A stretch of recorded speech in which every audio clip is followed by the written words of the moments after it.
Bonsoir à tous et à toutes et bienvenue dans cette nouvelle rencontre au endroit où aller, où c'est la reprise et nous allons parler de la rentrée littéraire et j'ai la joie de recevoir pour l'occasion Métap Teke. Bonsoir Métap. Bonsoir. Alors ce soir, d'abord, meilleurs vœux à vous aussi et à tous les lecteurs qui nous écoutent et qui nous regardent. Ce soir, on va plonger dans la rentrée littéraire d'hiver, mais avant, je vais rappeler à nos amis participants qui peuvent vous poser des questions tout le long de notre conversation avec l'onglet Converser ou directement en commentaire sur Facebook. Voilà le livre Au hasard heureux qui est paru hier chez Viviane Ami. Il est là, je pense qu'on le voit bien. Alors, ça s'est bien passé cette sortie, Métap? Oui, très bien passé. J'ai pas encore eu la chance de sortir, voir dans les librairies si le livre était dans les rayons, mais ma mère a été notamment dans quelques librairies et elle a pris des photos, donc ça c'est chouette. C'est toujours sympa de voir son livre dans les rayons. Alors, c'est votre deuxième roman. Le précédent était sorti aussi aux éditions Viviane Ami. Alors, vous avez fait une rentrée d'août pour le premier roman. Là, vous êtes en rentrée de janvier.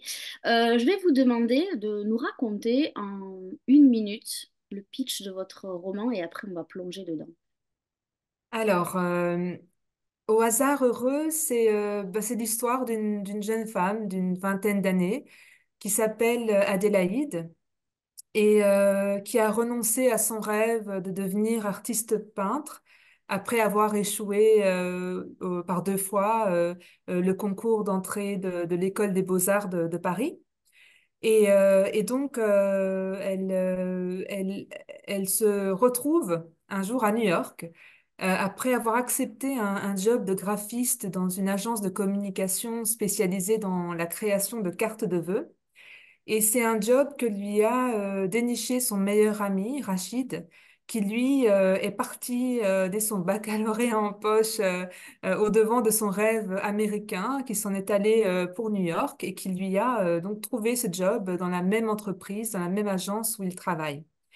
Et donc l'histoire démarre un an après l'arrivée d'Adélaïde à New York, un matin pluvieux où en descendant, en sortant de chez elle, elle aperçoit une jeune femme de son âge qui se tient sous le porche donc de son immeuble, à l'abri de la pluie. Et Adélaïde va être très vite fascinée par ce personnage charismatique, une femme très belle, et qui en plus a une caractéristique physique, elle a les yeux verrons. Et c'est la première fois qu'Adélaïde voit une personne avec des yeux verrons. Et, euh, et donc le hasard heureux fait que cette jeune femme qui s'appelle Iba travaille également dans la même agence de communication et en plus elle habite le même immeuble qu'Adélaïde. Et donc c'est comme si le destin les poussait à devenir amies et elles vont en effet devenir des amies, mais des amies très proches. euh, à un point tel que pour Adélaïde, Iba va représenter le bonheur. C'est-à-dire qu'à chaque fois qu'elle est avec Iba, elle sort de son malheur et elle est en pleine euphorie. Et donc, elle ne veut plus perdre Iba parce que Iba représente pour elle ce bonheur. Et donc, petit à petit, sans spoiler, parce que je veux pas trop en dire, mais petit à petit, cette histoire, cette relation va euh, devenir obsessionnel, voire toxique entre ces deux jeunes femmes. Et voilà, j'ose pas trop en dire non plus Ah, pour mais c'est très bien. garder suspense. C'est compliqué. Moi, la première question que j'ai envie de vous poser, c'est est-ce que vous croyez aux rencontres et au destin?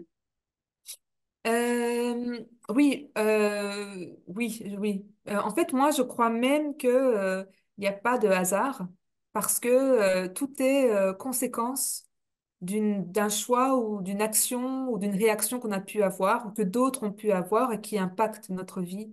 Donc, je pense que de ce fait, il y a, je dirais presque, c'est très rationnel de ma part de penser ça.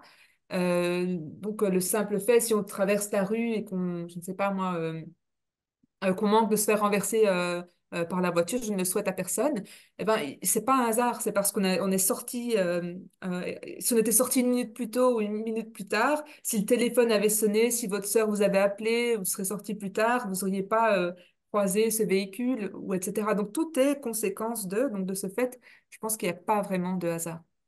Moi, je voudrais qu'on s'arrête sur le titre. Vous avez fait une inversion dans le titre, parce que la logique voudrait que ça soit un au heureux hasard. Vous, vous avez choisi au hasard heureux. Pourquoi cette inversion? Alors, pour être vraiment honnête, j'ai trouvé que c'était plus poétique d'inverser dans ce cas-là. Et puis, le titre vient de quelque chose de spécifique dans le livre. Et donc, c'était une manière de, de l'amener de cette façon. Alors, il y a des grandes thématiques dans votre livre. Le premier, c'est l'amitié. Moi, j'ai rarement vu un livre sur l'amitié traité de cette façon-là. Moi, c'est ce qui m'a plu. Il y a la jalousie, parce que évidemment, dans toute histoire d'amitié, comme dans l'amour, il y a la jalousie, il y a l'obsession. Là, il y a un peu de manipulation, d'emprise. Il y a aussi beaucoup de solitude. Parce qu'Adélaïde, elle a un échec professionnel, donc elle se sent seule et cette rencontre va la sortir de cette solitude et ça a été compliqué de prendre des sujets, j'ai envie de dire, un peu bateaux, qu'on a déjà vus dans certains romans, et de les amener comme vous les avez amenés, parce qu'il y a une particularité dans ce roman que je ne peux pas dévoiler, et donc je vous invite à aller en librairie le lire, parce que c'est très particulier, mais là, il s'agit d'un coup de foudre amical. Est-ce que ça a été compliqué d'éviter les pièges bateaux, justement?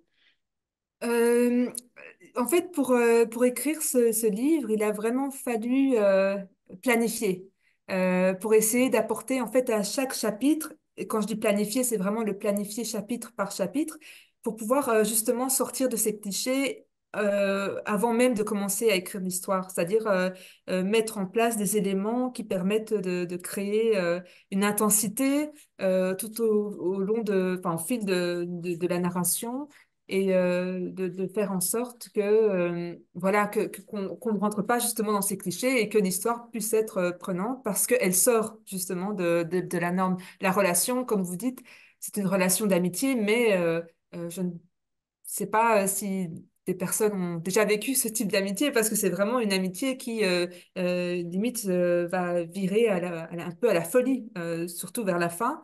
Donc donc voilà, c'était vraiment une envie de, d'aller au-delà de la simple amitié, même de flirter avec l'amour et d'avoir un entre-deux finalement assez vraiment atypique. Alors, c'est aussi un retenant d'atmosphère, parce on est à New York, vous nous mettez dans une ambiance un peu féerique. Il y a un appartement qui est aussi un véritable personnage, il y a l'agence où il travaille aussi, mais j'ai envie de dire qu'il y a des personnages un peu atypiques. Il y a un chat notamment, et il y a aussi la lecture. La lecture a une grande importance dans votre roman. Quel rapport avez-vous avec la lecture? Vous lisez depuis toute petite, j'imagine? Est-ce qu'il y a un Ah livre oui, choc qui vous a oui, marqué? oui, oui, oui, non, donc je lis vraiment, j'ai découvert la littérature très très jeune. J'ai même appris à lire vraiment, vraiment très, très jeune parce que j'avais notamment enfin, j'ai trois sœurs, mais j'ai deux grandes sœurs, on va dire, qui s'amusaient à nous apprendre à lire quand on était vraiment toute petite. Donc, j'ai appris très, très, très tôt à lire. Et, euh, et puis, bah, j'ai commencé à lire et moi, c'est vraiment surtout quand j'étais petite, c'était vraiment ma passion, c'était de lire. Je me souviens de tous ces mercredis que je passais en bibliothèque, justement pour pouvoir lire le plus de livres possible. Et donc oui, effectivement, ça a toujours joué un grand rôle pour moi. Il n'y a pas que la lecture, en fait, il y a l'objet livre, parce que les livres sont présents dans cet appartement, et Iba et Adélaïde lisent. Bon, il n'y a pas que ça, il y a le dessin aussi qui les lit quelque part. Vous auriez aimé, vous, faire les beaux-arts, comme Adélaïde, pardon? Moi, j'adore, j'adorerais pouvoir dessiner. Je ne sais, je ne pense pas avoir ce talent-là, pour être vraiment honnête. Je pense que je pourrais peut-être l'apprendre, mais il faudrait vraiment que je m'y mette. Mais c'est pas, je pense pas que c'est inné en moi, malheureusement. J'adore ça. J'aurais adoré pouvoir bien dessiner. Alors, vous savez pas dessiner au sens propre. Moi, je pense que vous les avez très bien dessinés, ces personnages, parce qu'au fil de la lecture, on les voit, ils se dessinent et on les imagine très bien. Il est très cinématographique, si je peux me permettre votre roman. On a tout, on les voit bien. Alors, il y a pas que des personnages féminins, même s'il s'agit d'un coup de foudre amical entre deux femmes, il y a aussi des personnages masculins. Et il y a Rachid, qui est l'ami d'Adélaïde, et il y a un deuxième personnage masculin, Andrea, qui va arriver dans la deuxième partie, parce qu'il y a deux parties dans votre livre, et c'est là que vous êtes machiavélique, si j'ai envie de dire, en étape. C'est que dans la première partie, vous nous vendez New York, l'agence, la rencontre, tout est idyllique. Et puis dans la deuxième partie, il y a l'arrivée de ce personnage. Et là, j'ai envie de dire, ce qui est génial, c'est que vous dites tout haut ce que tout le monde pense tout bas dans les relations quand on a une amie et que elle a un petit ami et que forcément ça vient casser. Est-ce que Oui, c'est oui. important pour vous là de mettre un personnage qui vient tout déboulonner comme au bowling, toutes les quilles idylliques de cette histoire? Oui, parce que c'est vraiment et c'est le point de départ de la deuxième partie où on commence à sombrer justement dans cette folie. En tout cas chez Adélaïde. Et peut-être même chez Iba. Donc on a vraiment l'arrivée de ce personnage qui va tout bouleverser dans leur vie et qui a une façon un peu sournoise de profiter de sa relation avec Iba. Et puis il a cette manière-là de se comporter, mais Adélaïde le voit, est-ce que les autres personnes le voient? Pas du tout. Donc il y a vraiment ce petit côté, l'arrivée de ce personnage, on va dire, est vraiment primordiale pour faire basculer ce récit dans vraiment une histoire qui devient complètement folle vers la fin. Je ne sais pas si c'est fou parce que vous maîtrisez de A jusqu'à Z, vous, et vous nous manipulez, donc c'est ça qui est encore plus amusant. Je trouve, je sais pas, dans toutes les relations, il y a de l'obsession, il y a de la compétition, parce que là, il y a un peu une compétition qui s'instaure, mais pas forcément chez les personnages auxquels on pense a priori quand on rentre dans votre roman. Pourquoi vous dites que c'est la folie? Est-ce que la folie vous obsède? M'obsède, je n'irai pas jusque-là, mais je parle en termes de folie parce que il y a vraiment toute une partie où, vers la fin, Adélaïde veut tellement s'accaparer Iba qu'elle qu'elle rêverait presque de devenir Iba. Et donc, on a vraiment ce petit côté qui commence à devenir étrange. Et donc, voilà, c'est pour ça que je parle vraiment c'est une relation très étrange, finalement, qui s'est instaurée entre ces deux jeunes femmes et ça se ressent d'autant plus vers la fin du récit. Moi, j'ai envie de dire qu'elle est un peu ambivalente, cette relation, parce que d'un côté, on a Adélaïde, donc, qui a eu un échec professionnel et qui voit Iba comme source d'inspiration, qui réussit tout. Mais en même temps, elle la sort de sa solitude et elle lui apporte beaucoup de bonheur. Mais elle lui fait aussi du mal. Ça, quelque part, comment on fait le dosage de ça, justement? Mais il fallait, c'est un peu, comment dire, il faut donner et reprendre. Et c'est un jeu un peu pervers finalement que s'amuse, enfin qui vient de Iba. On n'a pas le point de vue de Iba dans ce livre, c'est uniquement le point de vue d'Adélaïde. Donc c'est comme ça. Donc elle ne s'en rend pas compte, mais j'espère qu'au fil de l'écriture, on peut comprendre qu'il y a un petit côté étrange aussi chez Iba. Si on réécrivait le livre du point de vue de Iba, on pourrait à ce moment-là vraiment on verrait à quel point elle peut aussi être manipulatrice. C'est le mot que vous avez utilisé, mais il est là. Et voir un peu, voilà, elle s'amuse aussi à ça, la scène dans la galerie, etc. Il y a un petit jeu qui se met en place entre ces deux jeunes femmes. C'est quoi pour vous la définition de la bonne copine? Euh, Pas une relation comme ça, en tout cas. Non, une bonne copine, je dirais même une amie, c'est des gens qui sont là, même après, même malgré la distance où des mois peuvent passer sans que vous vous parlez, et puis quand vous vous appelez, c'est comme si rien n'avait changé. J'ai ça avec mes amis les plus proches. On a beau ne pas se parler parce qu'on vit dans des endroits différents et parce que la vie fait que, mais au final, c'est comme des frères et sœurs, quoi, des frères et sœurs, quoi qu'il arrive, vous êtes liés. Là, c'est pareil, je pense, en tout cas, voilà, en amitié. En filigrane, il y a ce que le pouvoir qu'on peut exercer sur les autres. Quel pouvoir peut-on exercer sur les autres plus exactement? Est-ce que vous pensez que on peut, on peut dire qu'Adélaïde est aveuglée par Iba parce que effectivement c'est l'idéal, c'est le bonheur, elle a tout, tout lui réussit. Est-ce que vous pensez qu'on peut faire plus de choses par amitié que par amour? Euh, c'est une bonne question. Ici, on est vraiment dans une relation d'amitié, mais de nouveau, comme je l'ai dit, il y a un petit côté, on dépasse même le stade de l'amitié entre Adélaïde et Iba. Il y a notamment la scène où Iba va retrouver Adélaïde au bureau quand elle travaille tard le soir. Donc on a vraiment un côté qui va qui flirte avec l'amour, mais pas tout à fait. Donc on est vraiment dans une relation très étrange. Je pense que en tout cas dans le cas de ces personnages-là, je pense que l'amitié va au-delà de n'importe quelle histoire d'amour qu'elles peuvent avoir, notamment l'histoire de Iba, son histoire d'amour à elle, mais en fait on comprend que l'histoire enfin en tout cas la relation qu'elle a nouée avec Adélaïde reste plus forte encore.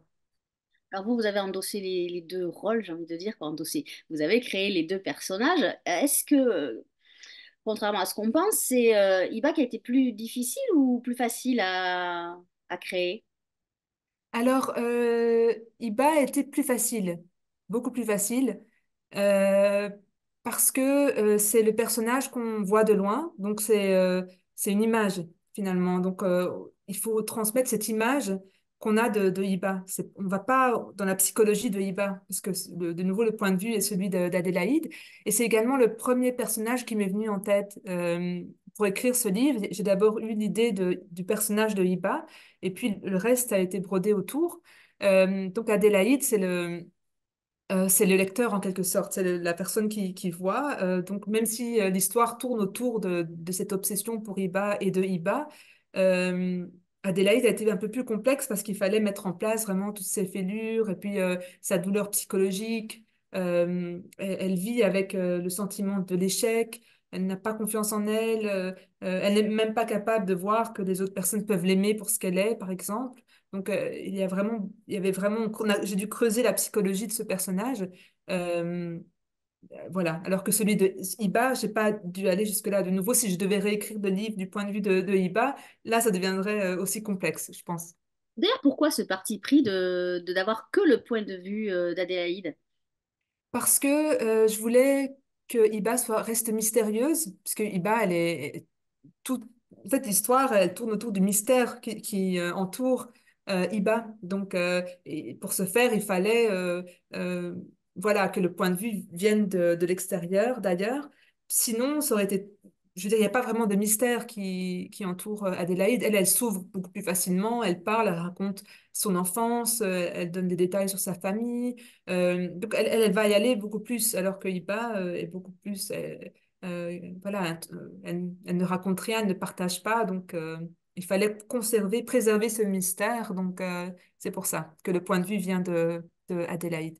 C'est pour ça aussi que vous lui avez collé des particularités. Donc, déjà, elle a un prénom qui a une signification. Vous allez nous dire qu'est-ce que ça veut dire Iba, parce que vous le dites, je ne dévoile rien, c'est écrit dans votre roman. Et quelle est la particularité des yeux verrons? Il fallait lui coller des particularités pour qu'elle ait j'ai envie de dire, beauté froide, quelque part. C'est ça qu'on a envie de dire. D'un côté, on a quelqu'un qui s'efface, qui presque s'excuse d'exister alors qu'elle a un talent fou.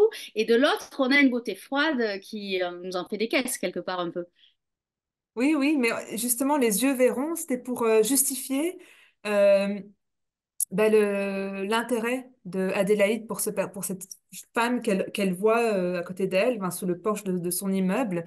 Non seulement elle est très belle, donc ça attire le regard, mais en plus, elle a une particularité physique qui la rend déjà différente. Donc, elle se souvient d'elle quand elle la recroise au bureau, etc.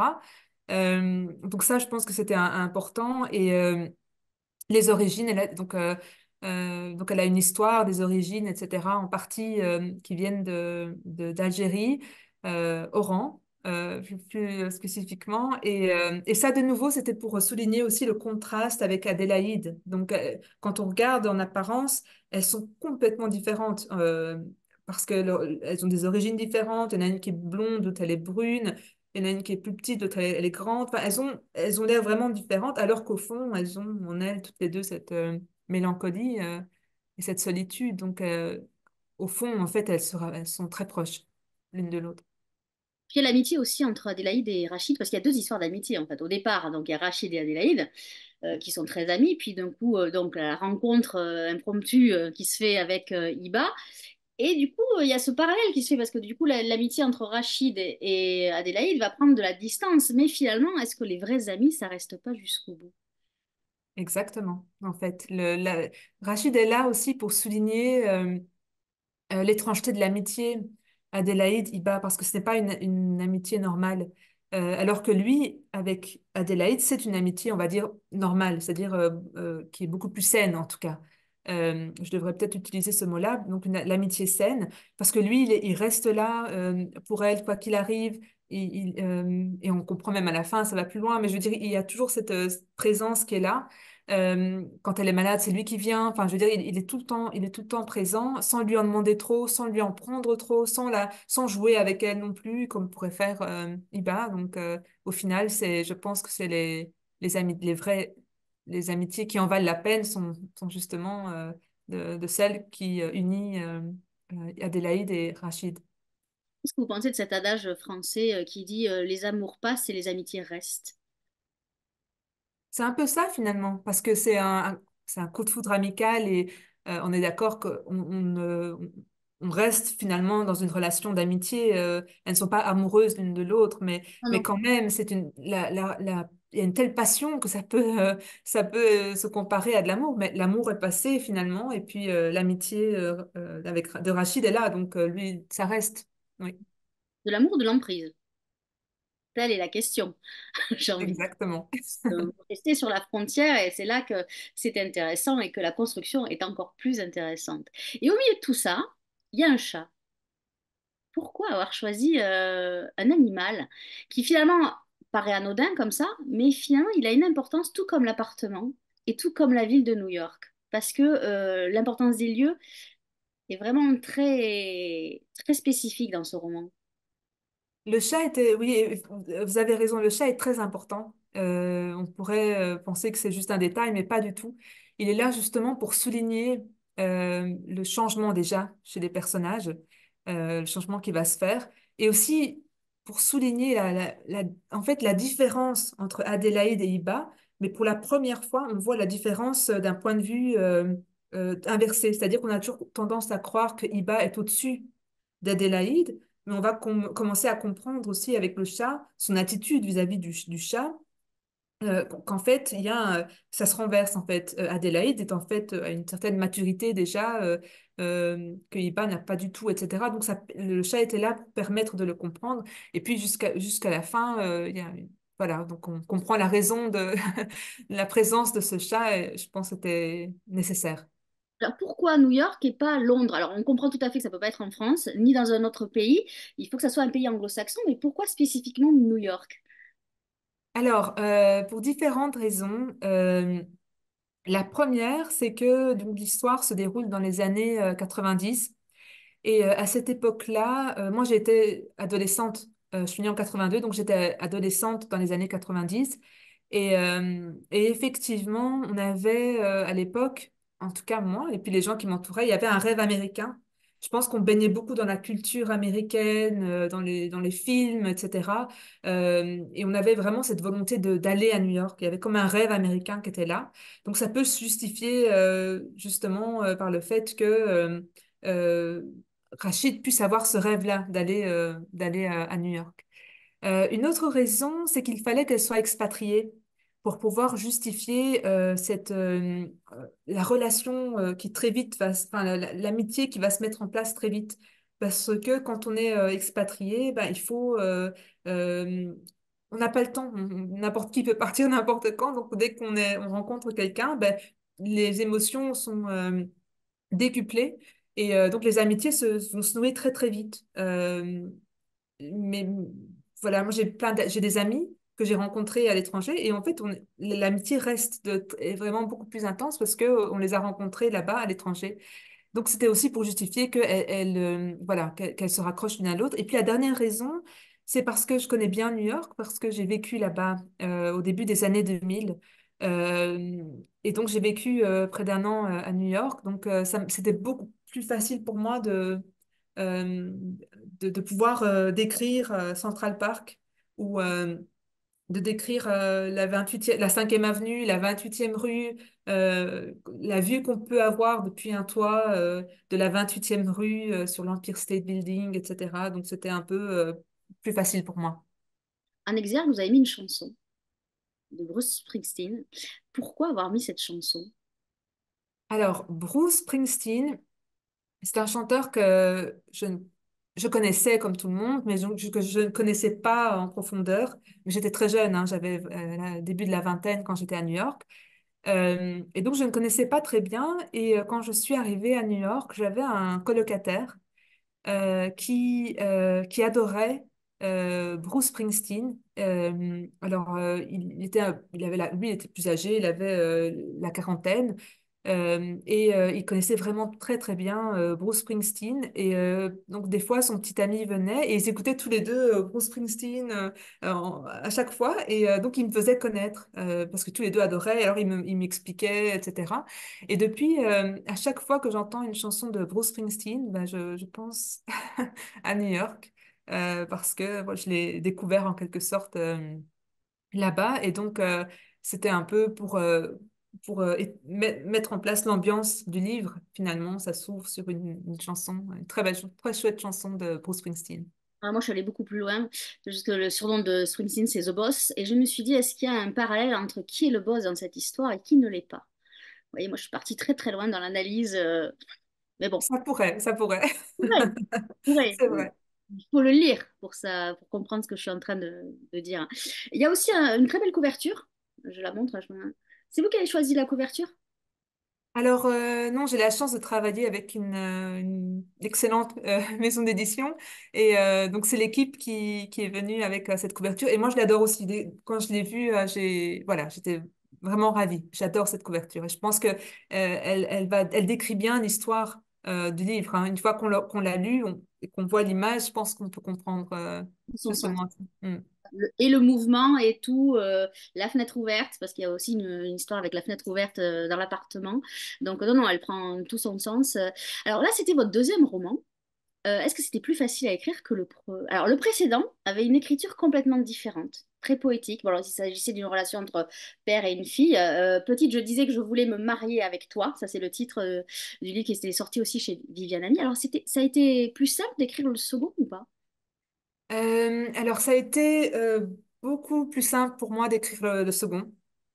Parce que d'habitude, je sais que c'est un peu c'est différent, mais le premier, c'est un récit enfin, qui retraçait l'histoire de mon père. Donc, il y avait il y avait une partie de moi dans ce livre, donc c'est un peu difficile de s'ouvrir comme ça par écrit sur ses sentiments, en fait. Donc, c'était un peu plus compliqué pour moi.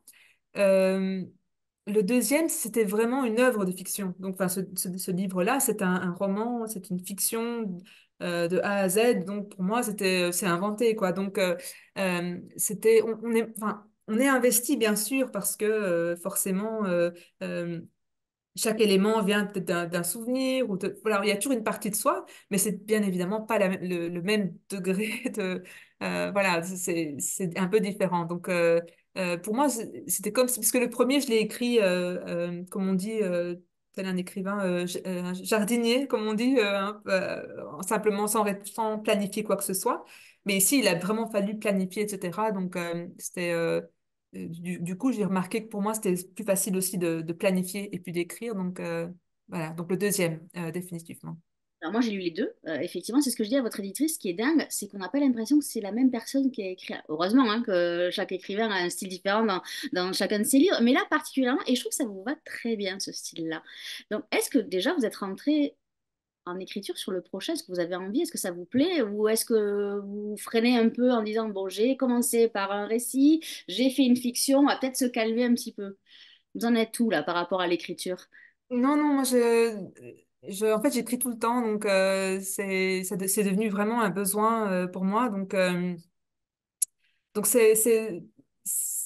comment dire, j'ai l'impression qu'écrire, C'est c'est aussi échapper à la mélancolie parfois, à la morosité. Donc on peut écrire et donc moi ça me va très bien parce que dès que j'écris, ben, c'est mon moment de bonheur. Donc j'adore ça. Donc euh, m'arrêter non. Et quoi qu'il arrive, je continuerai d'écrire. Donc Vous êtes journaliste, c'est ça, Métap?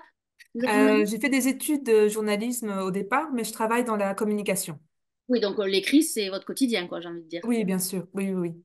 Et alors, justement, vous trouvez le temps, quand le temps d'écrire des livres? Moi, c'est le soir en général. J'ai un travail, donc je travaille.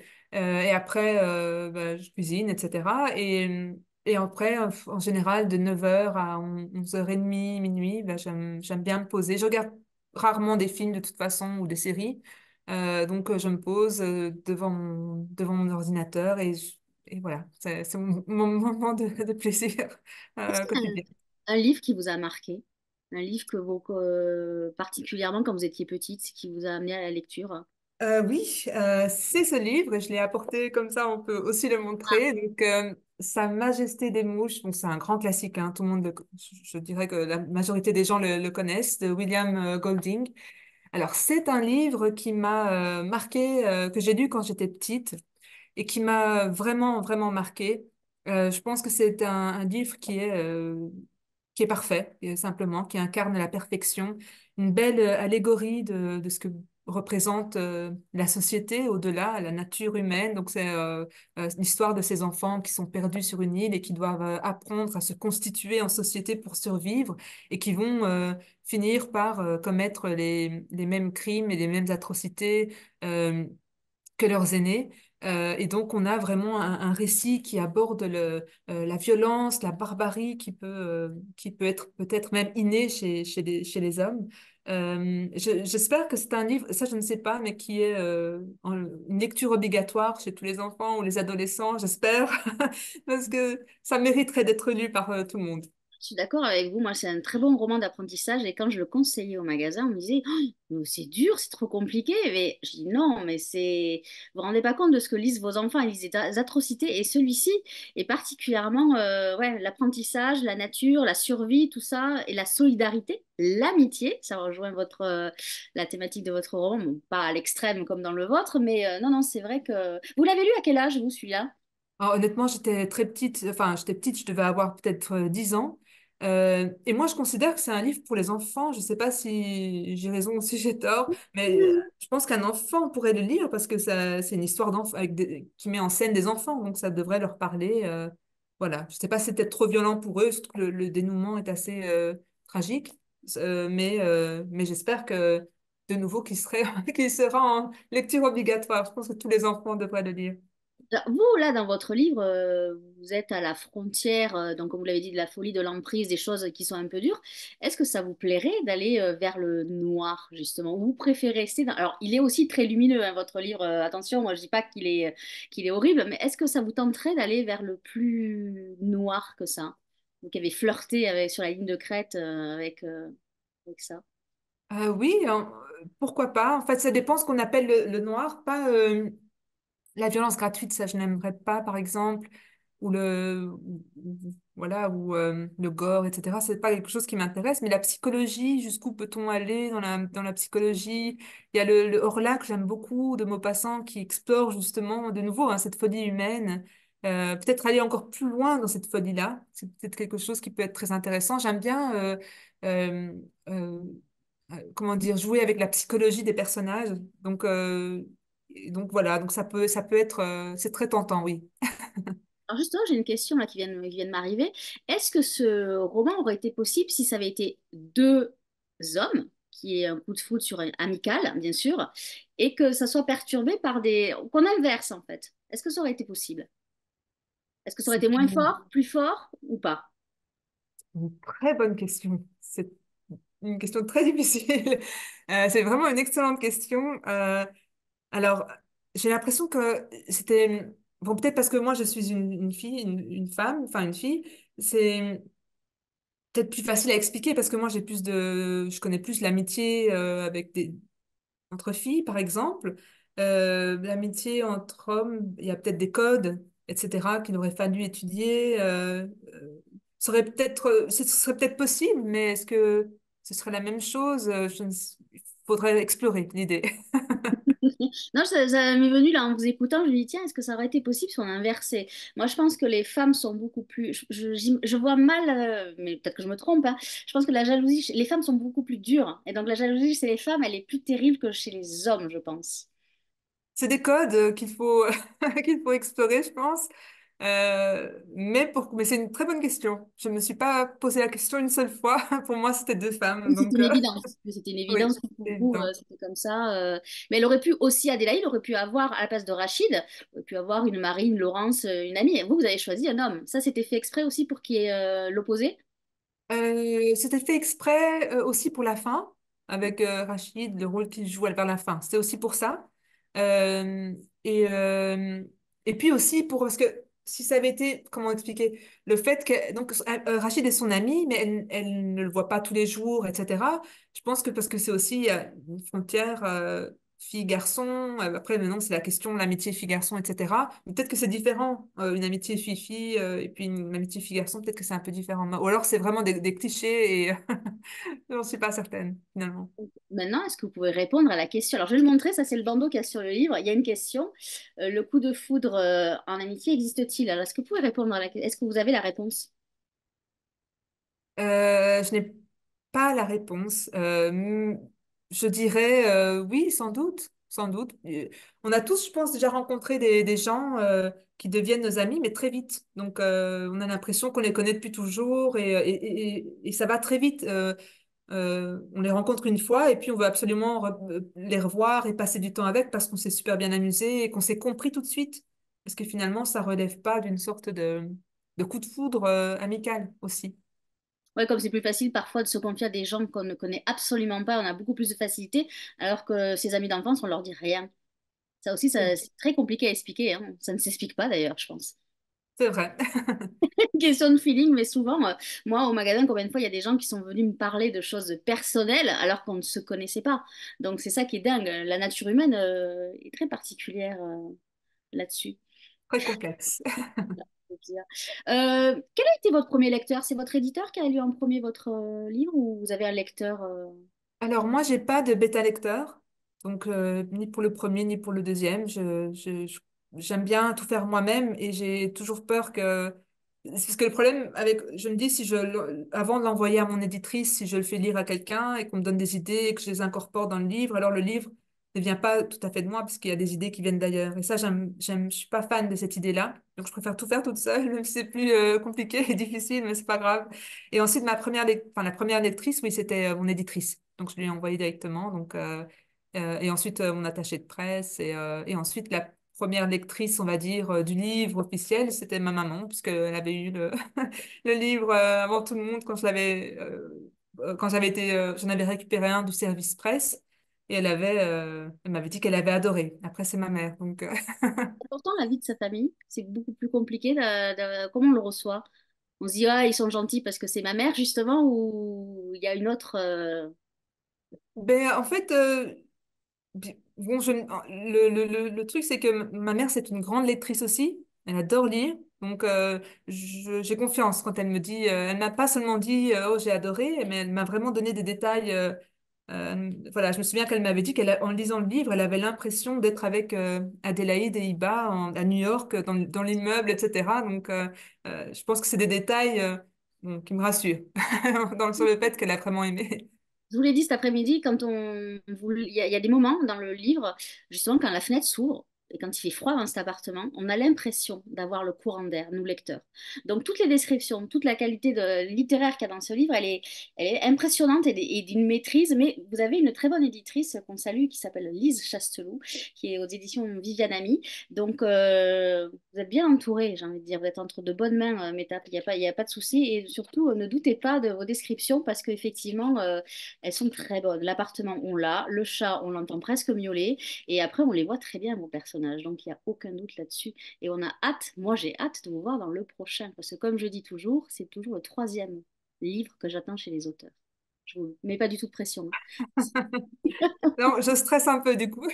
Mais non, mais non, mais non, il n'y a pas que moi qui vais vous lire, hein. Donc d'ailleurs, il faut aller, pour comprendre tout ce qu'on vient de dire là ce soir, sur toutes les subtilités des personnages, des lieux, de tout ça, il faut aller vraiment découvrir Metap Teke aux éditions Viviane Ami. Je ne sais pas s'il y a des questions, je ne sais pas si Frédéric nous entend, je crois qu'il y a des questions qui sont arrivées. Je suis là. Voilà. Je suis là. La première question, ce sera la mienne. Avant de vous donner les questions des lecteurs. Qu'est-ce que vous diriez de l'inspiration? Comment les livres vous viennent? Parce que là, c'est votre deuxième. Vous avez dit que le premier était plutôt autobiographique, ce qui est plutôt courant, en fait. Que le premier, ça soit quelque chose. On ait besoin d'aller chercher en soi quelque chose. Euh, Est-ce que vous avez décidé que ça y est, vous ne vouliez plus raconter des choses de vous, même si vous preniez ce que vous avez dit tout à l'heure, la facilité, que ce soit une expat que vous connaissez bien, que ce soit un lieu que vous connaissez bien. C'est En fait, comme je l'ai dit aussi à Nathalie, écrire une fiction, c'est plus facile, dans le sens où on est moins, je dirais, investi, entre guillemets. Donc, écrire de nouveau, replonger dans l'autobiographie ou dans du vécu, c'est plus difficile finalement. Et en plus, je me suis vraiment amusée à écrire l'œuvre de fiction, donc le deuxième roman. Donc ça, c'est un truc que j'aimerais continuer à explorer par la suite. Et l'inspiration, moi, je dirais que c'est surtout les livres, en fait, écrire des livres que j'aurais aimé lire, que j'aurais aimé trouver, une histoire que j'aurais aimé découvrir en lisant un livre. Et ça, par exemple, celle-ci, l'histoire d'Adélaïde et de Iba, c'est quelque chose que voilà, c'est une histoire euh, que j'aurais, voilà, adoré lire. Et donc, je l'écris tout simplement moi-même, tant qu'à faire. Et donc, je pense que c'est principalement ça. Et aussi, de ce qu'on a pu voir, de nouveau, l'histoire se déroule à New York. Donc, c'est une ville que je connais bien. J'ai vécu là-bas, etc. Donc, il y a des détails que je vais inclure dans l'histoire qui viennent de là. Donc, on peut s'inspirer aussi de ce qu'on a vu avant. Mais c'est principalement, Mais je dirais, l'histoire oui, en les livres. elle-même, je voulais dire l'inspiration de l'histoire en elle-même, c'est né comment? Ça sort comment? Là, par exemple, est-ce que vous avez le prochain? Oui, j'ai l'idée du prochain, par exemple. Savoir. Mais ça vient principalement, en tout cas pour moi, ça vient d'un personnage au départ. Et je sais que j'ai vu souvent, je vois souvent ça sur Internet, en général, c'est soit le personnage qui vient en premier, soit l'histoire. Chez moi, c'est le personnage. Donc ici, c'était vraiment Iba en premier. Et puis, voilà, broder l'histoire autour d'elle.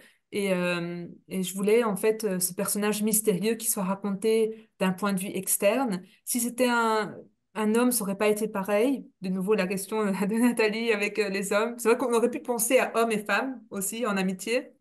Mais ici, je voulais une femme qui découvre Iba aussi pour jouer sur l'envie, la jalousie. Iba, voilà, elle attire tous les regards, elle est belle, etc. Donc, Adélaïde, voilà, voit tout ça d'un point de vue, d'un point de vue particulier. Et donc, c'était vraiment, oui, l'inspiration vient du personnage et puis de l'histoire, petit à petit, se met en place de cette manière, en réfléchissant qui pourrait expliquer, qui pourrait raconter ça, quelle peut être la psychologie de ce personnage, ou est-ce que l'histoire peut se dérouler, oui, en dehors de Paris, parce qu'elles sont parisiennes et qu'il faut justifier qu'elles soient proches l'une de l'autre, etc. Donc voilà, petit à petit, on commence à ajouter des éléments qui vont constituer l'histoire. Mm. Alors, Marie avait lu votre premier livre et elle avait été très séduite par cette histoire père-fille et aussi le fait que vous utilisiez cette forme de parler à la deuxième personne. Donc, elle dit qu'elle a très envie de lire le second. Et justement, comment vous choisissez la façon dont vous allez faire parler le personnage? Est-ce que le personnage, ça va être forcément la première personne? Troisième, est-ce que c'est une question que vous vous posez ou est-ce que le personnage vous vient directement avec sa voix? En fait, c'est venu assez. Dans les deux cas, ça vient facilement parce que le premier, bah, c'était comme une lettre au père, donc elle s'adresse à lui en lui parlant, donc elle le tutoie. Et dans le deuxième, il fallait vraiment explorer les profondeurs de l'âme d'Adélaïde, donc son ressenti au moment où elle le ressent, etc. Donc je voulais pas créer de distanciation entre Adélaïde et le lecteur. Je voulais que le lecteur, en fait, découvre Iba à travers les yeux d'Adélaïde. Donc en utilisant la première personne, ça permet au lecteur d'avoir l'impression d'être finalement ce personnage-là. Donc c'est en fonction, je dirais, de l'histoire, de ce qui convient le mieux à la structure et à la narration. Je précise que Marie, qui a lu votre premier, écrit aussi. Et donc, c'est une question presque intéressée de savoir comment vous allez mettre. Est-ce que c'est la première, la troisième? Je crois, la question qu'elle se pose sur son manuscrit. Donc, donc c'était ça qui l'intéressait. Alors, Pierre, alors lui, Pierre, il a vu que. Il a dû voir le même article que moi aujourd'hui. Il se trouve qu'il y a des articles en ce moment qui sortent sur les gens qui écrivent avec des intelligences artificielles. Paraît-il qu'il y a de plus en plus de livres qui sortent sur Amazon et qui sont faits avec l'intelligence artificielle. Qu'est-ce que vous en pensez? Moi, je pense que c'est D'autant plus l'évolution. que vous êtes dans la communication, donc vous devez avoir un Oui, avis même sur tous ces oui. outils. Je pense que, vous savez, c'est l'évolution, c'est comme ça. Je veux dire, c'est la société évolue dans ce sens-là. Moi, personnellement, je trouve ça dommage. Et moi, je pourrais pas, de toute façon, impossible. Je pourrais jamais vraiment recourir à ça parce que j'ai une obsession de vouloir que le livre vienne de moi entièrement. Donc, j'arrive même pas à avoir des bêta-lecteurs parce que je veux vraiment que le livre vienne de moi, tout à fait. Mais là, c'est une évolution naturelle, moi, je pense. C'est comme ça, en fait. Et je pense que la société va évoluer en ce sens-là. Après, l'intelligence artificielle, dans certains domaines, peut être intéressante. Euh, En littérature, franchement, est-ce que c'est nécessaire? Moi, je ne le pense pas. Il y a tellement d'auteurs, de gens qui peuvent puiser dans leurs émotions. Est-ce qu'un ordinateur peut faire ça? Est-ce que vraiment raconter une histoire qui va bouleverser un lecteur parce qu'il aura vraiment exploité tout son ressenti et décrit son ressenti sur papier? Est-ce que c'est possible? Je ne sais pas. Je trouve, voilà, je trouve ça dommage d'aller étendre l'intelligence artificielle. À des domaines où c'est complètement, selon moi, inutile, pas nécessaire du tout. Alors, il y a Méral qui voudrait savoir, ah oui, ah bah alors là, on rentre dans le sujet. De quoi parlera le troisième livre? Mais vous êtes très indiscret. Effectivement. Non, Oui, ça, ça, ça, vous ne pouvez pas le dire. non. Est-ce que vous écrirez un livre sur votre famille? On dirait qu'on Oh, s'en éloigne quand même, hein, là. oui, là, on va plus rentrer dans des domaines. Là, je m'amuse beaucoup dans les œuvres de fiction, comme je l'ai dit. Honnêtement, quand on écrit une œuvre de fiction, on peut vraiment tout inventer. Donc, on peut explorer tous les domaines, etc. Moi, j'ai beaucoup aimé écrire ce deuxième roman. Donc, euh, on peut vraiment utiliser l'imagination, etc. Donc, moi, je m'amuse pour le moment avec les œuvres de fiction. Mm. Alors, vous avez dit que vous écriviez le soir et Aurélie voudrait savoir comment vous faites avec une journée de travail pour arriver neuve sur un manuscrit tous les soirs entre 9 heures et 23 heures. Alors, le truc, c'est que moi, je suis pas du matin du tout. Moi, je suis très fraîche le soir. Donc, quand j'étudiais, quand j'allais à l'université, moi, j'étudiais la nuit, donc le soir, parce que c'était le moment où j'ai l'impression que c'était beaucoup plus facile pour moi de retenir ou voilà, d'écrire quelque chose. Et ici, c'est pareil. Moi, j'aime beaucoup écrire le soir. Je peux aussi faire le matin, ça dépend. Si je suis en vacances, je me lève tôt avec le décalage horaire, alors que je vais travailler le matin. Mais le soir, il y a une ambiance particulière, je trouve. On peut, il fait noir dehors, où les gens vont se coucher, et moi je suis là, je travaille, j'aime bien l'idée. Et puis l'inspiration peut me venir aussi le soir, donc j'en profite. J'aime beaucoup travailler la nuit. Ordi ou plume? Alors, ordi, parce que plume, je réfléchis plus vite que je n'écris. Et donc, ça retarde, en fait. J'ai l'impression d'oublier des choses, alors que quand on tape, on peut aller très, très vite et on peut réfléchir et taper en même temps. Écrire, c'est très compliqué. D'ailleurs, j'admire tous les écrivains de l'époque qui ont écrit leurs livres, parfois 1000 pages d'un roman magnifique. Je pense à Victor Hugo, tout ça à la main. Moi, je trouve que j'ai que de l'admiration. Ça ne doit pas être évident, même pour corriger. Oui, surtout pour corriger d'ailleurs. Quand on change le prénom et qu'on fait rechercher, remplacer, et que ça se fait sur la totalité du manuscrit et que vous avez décidé de changer le prénom de votre héros, j'imagine que c'est quand même mieux. Euh, qu'est-ce que, qu'est-ce que je voulais dire? Non, c'est pas du tout ça. La question, alors attendez, parce que j'ai... Oui.